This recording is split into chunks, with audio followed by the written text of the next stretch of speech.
welcome to Bexico, your internet oasis for self-care and continuing education for hoop dancers and hoop dance teachers.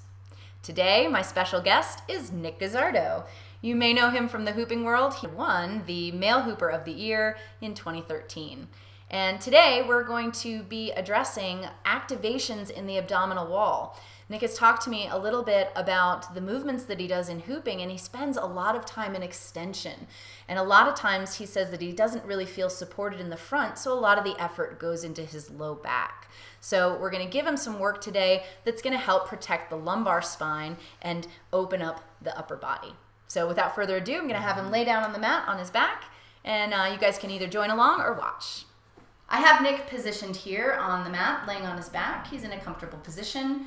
And if you have something like a yoga block or possibly a ball or a water bottle, you can just slide that between the knees just to give yourself a little activation through the inner thighs. Not terribly important, but for our purposes today, this is just going to complete his picture. So we're going to start with a breathing exercise. I'm going to have Nick take his hands to his lower belly. He's going to spread his fingers wide across the belly. And he's going to begin with a deep belly breath. He's going to let the navel rise as he takes an inhale into the belly. And then he's going to let the belly soften away from the hands, exhaling just naturally. And just get into this breath. We're going to take it 2 more times. As he inhales, the navel rises. And as he exhales, the belly just falls away from the hands. No activation needed. Good. Now we're going to change that. Take 1 more breath into the belly.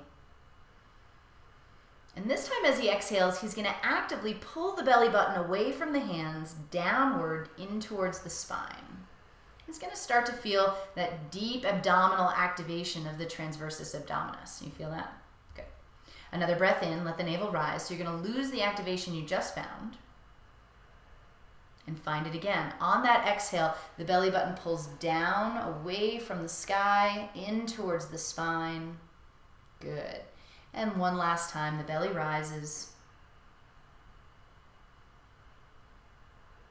And on the exhale, the navel pulls down towards the spine. You can also think of the outsides of the waist pulling in towards center. Now he's going to try to keep that activation and change his breath. Breathe into your lungs. Try not to let the belly rise. And as he exhales, he's going to try to deepen that navel to spine feeling. Push all the air out. Good, and he's got this nice hollowness between the rib cage and the pelvis. Try to keep it hollow as you inhale into the rib cage. Good, and as he exhales, he's cinching the waist, navel to spine, outsides of the waist into center like he's wrapping a corset around the spine. 1 more time, try not to let the belly rise as you inhale. Good, and he's going to take a big exhale, wrapping that corset tight, cinching the waist. And here in the back body, we want to make sure that he's honoring the lumbar spine. Remember, we talked about that lumbar curve as a natural curve off the mat. Breathe into the lungs. Good. Exhale, feel that corset wrapping tight, but leave a little bit of space for the ants to crawl through underneath that lumbar. Beautiful. Feeling okay? Great. So here we have the beginnings of the contraction of the abdominal wall. The TVA is wrapping, the obliques are narrowing and coming in towards center.